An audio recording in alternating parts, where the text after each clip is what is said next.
Good morning. This is Lynn Johnson, co-founder and CEO of Spotlight Girls, and I am here with the wonderful and beautiful Brandi Riley, who is a digital media specialist, blogger, content extraordinaire, wonderful Go Girls mama, just one of the coolest people I know, and the publisher of MamaKnowsItAll.com. Welcome, Brandi.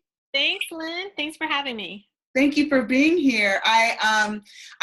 I introduced you with all these kind of titles. Can you give a better description of who you are and what you're working on right now that is lighting you up in the world? Yeah, so right now I am a social media manager. I consider myself a digital entrepreneur. So I have digital products online that I sell, like content on my site, Mama Knows It All. I am a blogger, a writer, a storyteller, and a community builder. So I have a community of women called Courage to Earn, and I encourage them to go after their goals, to make money doing what they love to do. That's what I do as my work. And in my life, I'm the mother of a 7-year-old. I will have a new baby in April. Yeah. I'm a wife. Yes, I'm so excited. I'm a wife. I work at my church as a Sunday school teacher. I'm a room mom. So I do a bunch of stuff, out there, just making sure my family has everything they need. Do you know if your baby is going to be a girl or a boy? We're not sure yet. We'll find out in a few weeks, and I'm so excited. But I haven't been so sick as I was before. So my best friend, who is not a doctor, says that it's a boy. So we'll see.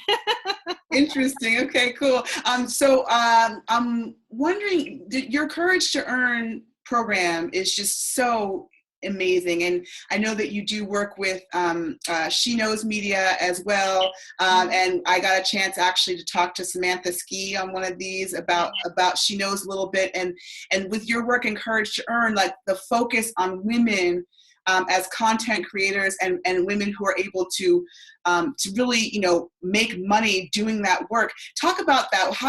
How did you get into that, and why did you want to focus on women? So it's super interesting because when I was younger, in my entire 20s, I was all about girl empowerment, which is what you all do at Spotlight Girls. And so I had a program called Drama Queens, or Dream Realizing and Mission Accomplishing Queens, where I went to different schools and different community centers and taught girls how to be empowered through theater, which is basically Spotlight Girls, right?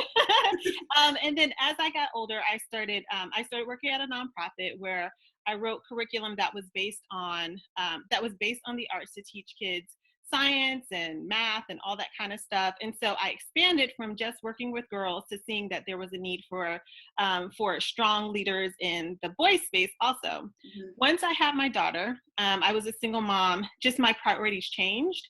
And I found that I didn't have as much energy to do the direct one-on-one with the girls. It was just, I just did not have it because I was by myself raising my daughter. And so what I decided to do is really just support programs that were already established, that had the bandwidth and had the employees and had the leadership to do the work that I was doing. So instead of, being separate, I kind of joined and started supporting in the way that was best for me at the time. The transition came as a mom. I realized that there's all these opportunities for children to learn how to be confident and courageous and smart and, confident and all that kind of stuff. And when it came to the moms, we kind of lost a lot of that because we were putting so much of our energy into our children. And so because there were so many great programs out there for children already, I decided, I want to do something for the women in my community, the bloggers, the content creators, the digital entrepreneurs, the women who are brilliant and creative and that are doing awesome things, but just aren't making the same type of money. We know already that women make way less money than men. Men will scribble something on a piece of white paper and say, hey, I'm selling this for $10,000, and they are confident about it, and there's nothing wrong with it. And I think that women have to have that same kind of thing. We can't sew into our girls if we don't have that confidence, I think, in ourselves, that true, genuine, like, I really believe in myself. I really believe that I deserve this. I really value myself. If that's not really at the core of who we are, then it's hard to like give that to our girls and have them have it authentically. So Courage to Earn started off as just a blog money challenge. It was really about money. It was about, let's see how much money we can make from our blogs in a month. My stepmother, who raised me since I was 5 years old, she was a talented seamstress, and she got cancer 2 years ago and passed away very quickly. It didn't seem quick at the time because she was very sick, but she passed away. And when she passed away, a couple things that we found out. She had been working at her job, an insurance corporate company, for like 20 years almost, and she was making maybe $15 an hour. When she passed, her job sent a card with $20 in it. So here's a woman who was sacrificing vacations, had lost vacation days because she couldn't take off, was working her butt off and had the talent to do something else, but didn't have the confidence. She was a talented seamstress. We had tried to encourage her over and over again. You can make prom dresses, you can make wedding dresses, just even as a side hustle, just do something so that you can have the things that you want, the things that you're working so hard for. You're working so hard for them, work hard for yourself. And so I decided when she passed away, I had an epiphany. It's not about the money. It's about the confidence. It's about having the courage to earn, whether it's, I just need to earn an extra $50 a month, or I need to earn enough to take care of my entire family because I'm a single mom. So that's where Courage to Earn came from. And it's been such an incredible experience over the last 2, almost 3 years. Women are making more money than they've ever made before. It's trickling down to their kids. Their kids are starting businesses. We have a mom in there whose daughter is starting a subscription box business, who's 9 years old. I mean, it changes everything. When the women have the confidence, it just trickles down and it affects the entire family. So that's where Courage to Earn came from. I've never heard that story. That is so cool. Yeah. What I love about that too is it's courage to earn on your own terms, right? Like exactly. There is courage to earn, like with the beautiful story of your stepmom, like what she did is she was a seamstress, and so it's like courage to earn in that way, and not, and we've talked about this before, mainly online, but this idea of there's so much push to like put girls in STEM and put, in like engineering and math and tech, science, technology, which is fantastic. Right. And I know that you and I both are like, well, what about, not every girl's going to want to do that, right? And one thing that I think is so important is that there's like a thing about those careers make a lot of money because the men have been in them, right? Because men value them, right? Yeah. But what about the things that women already like, that are like, quote, women's work, right? And like the women in your community are like writing blogs about like so many things, but a lot of them about their families and their homes and, their food and all these things that are about care and connection. And those should be valued just as much as the latest technology. Right? Exactly. And that's what we're pushing towards. I mean, it takes as much energy to create a video or more energy to create a recipe video than it does to do a unboxing of an iPhone, which is what my husband likes to watch all the time. And are making millions of dollars, Meanwhile, the moms are sitting at home and, learning how to do iMovie and learning how to use Windows Maker and all that kind of stuff. And they're not making the same amount of money, except now we're pushing back. We're saying, you know what? No, thank you for wanting to send me a blender to do 24 hours worth of work, but that's not going to be enough. I also require payment. Right. We're doing it and we're willing to say no. A big thing that I noticed was women at the beginning, a lot of the women were uncomfortable with asking for payment because they didn't want to seem greedy. And that's the thing with us. We always want to be nice. We don't want to seem greedy. We don't want to seem like we're overstepping our bounds. Even when people reach out to us, even when we are doing something for people, for other people, even when they're doing us a favor, or we're doing them a favor, we don't want to say, hey, I've been helping you out and I totally don't mind it, but here's what I need in return. Men do it all the time. You know, Yes. they scratch each other's back, they look out for each other. And now we're starting to recognize that that's how we're going to get ahead, you know, not by being catty, not by throwing each other under the bus, or, you know, feeling like we have to compete to get the jobs, but by saying, number one, there's enough work out here for all of us. I'm going to say no to this so that you don't have to get the same, you know, the same offer of $5 for a week's worth of work.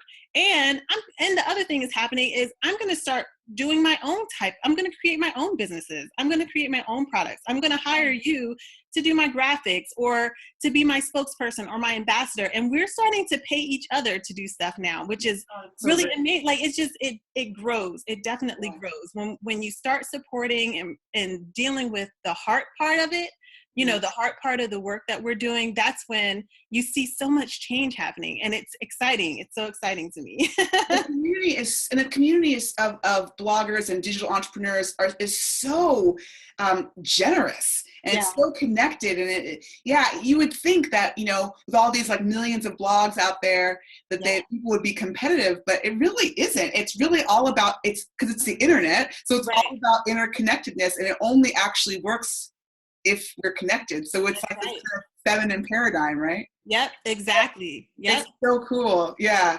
I you know, also introduced you as a Go Girls mama. So your 7-year-old daughter has been in Go Girls now for 2 years? Yeah, this will be her 3rd year coming up. 3rd year coming up. Yes. So, you know, as you said, you were also a theater teaching artist doing work with girls. You found us. What was it that initially attracted you to Go Girls specifically, given that you actually, you know, have had experience? So I'm sure we're looking, you know, you weren't just trying to find anything. So what was it attracted you to us, and what keeps you coming back? Yeah, you know, so I mean, the first thing that attracted me is the exclamation mark, the Go Girls with the exclamation mark. Like, to me, I'm like, yeah, you know, you know, we talk about the STEM programs, which I'm all for STEM. I love it. My daughter loves it. You know, she does lean more towards the artistic side.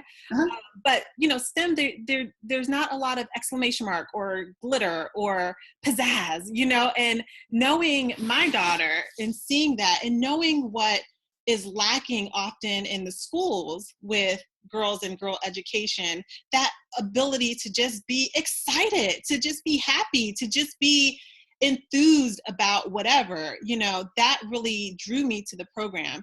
The other thing was being a teaching artist and going through so many training programs and having education and doing, you know, taking classes and all that kind of stuff.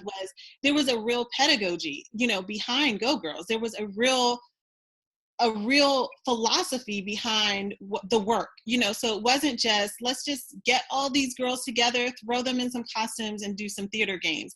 It was, here's the core of what we are. We want to teach empathy. We want to teach these girls how to not only care about other people, but also how to learn to care about themselves, how to learn to stick up for themselves, how to, you know, learn to speak up and stand up for themselves. And that was really important to me. And I really still have not seen many programs where there is even the use of the word empathy. You know, I mean, my daughter's in 2nd grade, and I was really surprised that the mean girl stuff kind of started all the way back in kindergarten. Yes. You know, her first week in kindergarten, she was slapped by another child.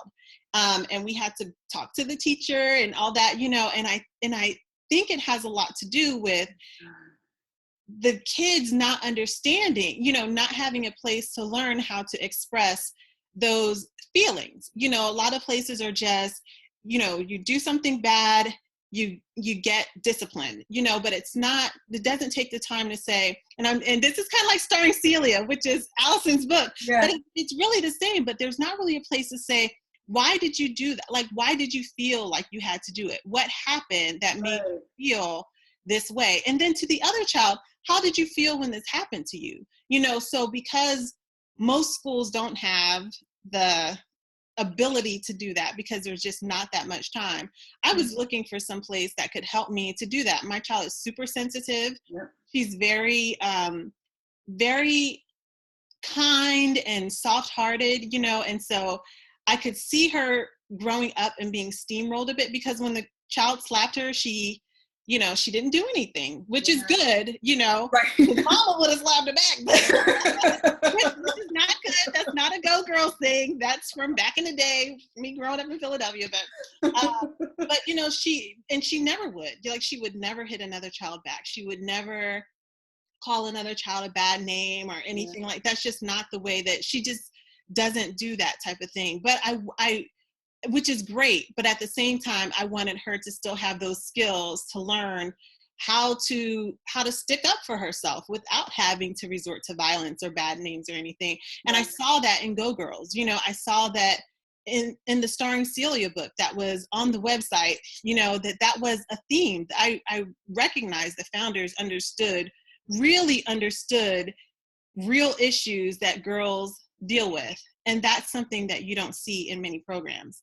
Wow. I can say even in my program, Drama Queens, you know, I started off and it was a really fun program. I did it with young girls, and then I rewrote the curriculum to do it with middle school girls. Yeah. And fortunately, at the same time I was doing, I was enrolled in a fellowship at University of Penn, where I was working on girls' education. I was learning about girls and out of school time and writing papers on it and all that. Mm. So fortunately, at the same time I was doing that middle school program, I was doing this and doing a lot of practitioner inquiry, where you look at the work that you're doing, you really take notes and you dig deep into and you observe yourself pretty much. And what I observed was I wasn't giving, you know, I had a great curriculum on point, amazing, but it was a girls leadership program and I didn't provide any opportunities for the girls to do leadership. I had, the curriculum was all written out. The worksheets were all created. The activities were all filled out. You know, the field trips were all planned without any sort of input from the girls. And through that program, I started looking at other programs and other things that I was doing at the nonprofit that I was working at. And I realized, you know, a lot of times we say that we're going to do this, that, or whatever, and we're not actually doing that. We're not actually doing the thing that we say that we're going to do, whether it's, you know, we're going to teach kids how to read. We're going to teach empathy. We're going to teach leadership, you know, but are you really doing that? And everything that I read and saw about Go Girls, you were doing that. You were teaching girls empathy. I mean, bringing kid power in, that was teaching them how to stick up for themselves, how to stand up for themselves, how to look out for dangerous situations and how to be aware. And the entire program was just so full of honesty and truth. You know, it was just like truth in advertising. You never get that. You never get exactly what you say you're going to get. But I saw that everywhere I looked about with Go Girls. So I was still see it. Do you still see it? I see it even more now. I see it even more now. After, again, my daughter's super sensitive. She never gets frustrated. Last year, to me, her first grade year was a little frustrating because there weren't a lot of opportunities at school for her to stand out. You know, a lot of the same kids got same opportunities. You know, she just kind of, her teacher kind of, because she's such a quiet at school, you know, kind of laid back kid, she kind of gets pushed to the back. And so right away with Go Girls, I could see, you know, this year, especially last year, I mean, of course she had fun because she's, you know, first grader, but this year, especially now that she's more vocal and more aware of what she wants, you know, right away, the teachers were all about making sure the girls were comfortable doing what they did, that all the girls had an opportunity to shine. There wasn't one star. There wasn't one, you know, there were no teachers' pets, you know, and you could see that. It didn't matter which teacher you were talking to, what teacher you were looking at, you know, all the girls were there. And what I saw even more this year, now that I wasn't as focused on, okay, I'm leaving my baby here, I hope everything's okay. I was able to see that it's never about the instructors. You know, a lot of times when you're in programs where it's artistic or you have theater people, we're so big, you know, we can become the stars. It was never about that. The kids are always the center focus. The kids are always the ones who are allowed to kind of learn how to shine. And I didn't notice that as much last year, but this year I definitely, you know, my eyes were open, and that was the biggest thing that I kept on. That's what I love about, you know, the connection between what you do and what we do is like creating that community for everyone to kind of take their place center stage. Yeah. And it's not about pitting anybody against each other, right? Like you have this blog and you have this blog, so right. It's like we're out here on this stage doing this thing together, and in order to succeed, we have to really stand up in our full power in order to make that work for everybody, right? And that's what we're trying to do in our camps. And that's what you're trying to do in your work, and it's a really cool connection. And I have to get a little personal right now, and say that, you know, and out us that our daughters are good friends, through it's through Go Girls that they met when they both went to camp for the first time a couple years, last 2 summers ago. Yeah. And the friendship that they've created, I think, is so unique because they're friends from Go Girls. Yeah. I feel like the other friends that my daughter has, you know, my daughter has her stuff, but they struggle so much because, you know, the other girl doesn't have the same language and stuff. And I don't know if our daughters would have, if they had gone to the same school, I don't know if they would be friends. I'm not sure if they would have picked each other per se.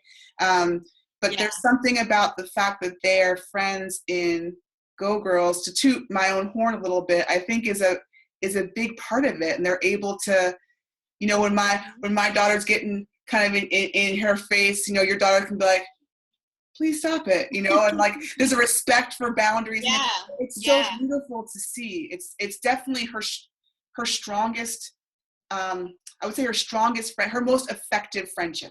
Yeah. Oh, I'm so happy to hear that. Yeah, because, and I think as a Go Girl mama, you know, and having learned, you know, over the last couple of years, having learned the language, which is why whenever we are able to do play dates, I'm always like, hey, I can take her, you know, your daughter anytime, because I know the language also, you know, I know what it means to me, what it means when she says to me, you know, when she tells me what she needs, where I think sometimes as parents, you know, especially when, you know, there's language at school that we don't get or we don't understand, or there's always these secret little, you know, things that happen in different cultures, different little secret cultures that happen in different places, you know, but I'm able to understand what the girls are needing and what they're asking for, you know, and also it makes it easier on me because I know what they're capable of. Right. You know, I know what they've learned. I know what they've been taught, what, you know, what kind of expectations have been placed on them that they fulfilled. And so, no, I don't have to get your water. You know how to get it yourself because you're a Go Girl. Go get it, girl. So as I sit here with the courage to earn in my business, and the courage to bring in investors to grow this so that more girls have this opportunity. And, you know, one of our goals is through this investment is that we are eventually growing towards franchising. And my ideal franchisee, future franchisee, is a creative entrepreneur, you know, someone who wants to build a business doing what she loves and not compromising on that, right? And so anyway, as I'm kind of sitting here in my courage to that, what advice would you, well, let me ask you actually 2 questions. What advice would you give me? Yeah. And what would you say to what would you say to people out there who might be interested in investing and getting on board with this effort?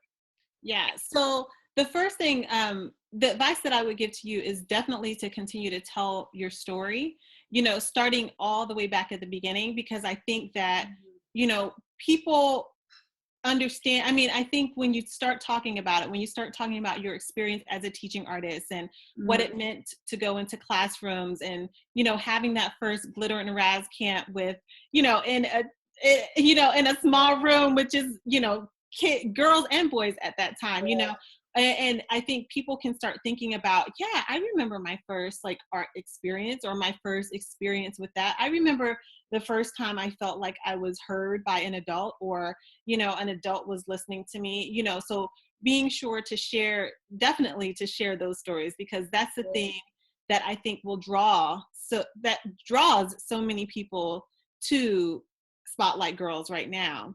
In terms of people investing, you know, I think the biggest thing is that understanding that it seems like there's a lot of stuff out there. It seems like there's so many programs out there for, for girls and all that. And I think that over the years, however, we've lost a big part of the foundation, a big part of programs that help girls to have the actual foundation to be able to do whatever it is they want to do, whether it's STEM or arts or music or whatever. I think that, self-esteem used to kind of be a big thing in the early 2000s, that we could talk about self-esteem, we could talk about self-confidence, we could talk about feelings and empathy, and we've gotten so far away from that. Everything is, let's teach kids how to automate, let's teach kids how to build a robot, let's teach kids how to be, just be confident. But how, where does that come from? And I think that if you are able to invest in if you really care about children and you care about your kids and you care about their future and, you have big goals and dreams for them, then you have to really care to make sure that their foundation is and their core is all set. Mm-hmm. And Go Girls does that.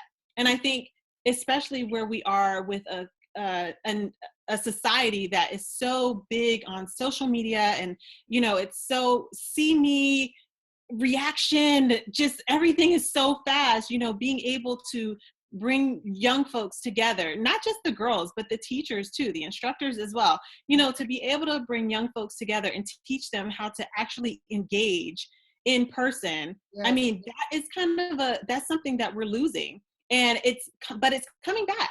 It's coming back. Like, social media is working really hard to try to be less like social media and try to be more like, that's why we have all these Facebook Live and we have Instagram stories and all that. They're trying to make the connection that Go Girls actually does in real life. I can see this in different programs. I know or in different cities and different states.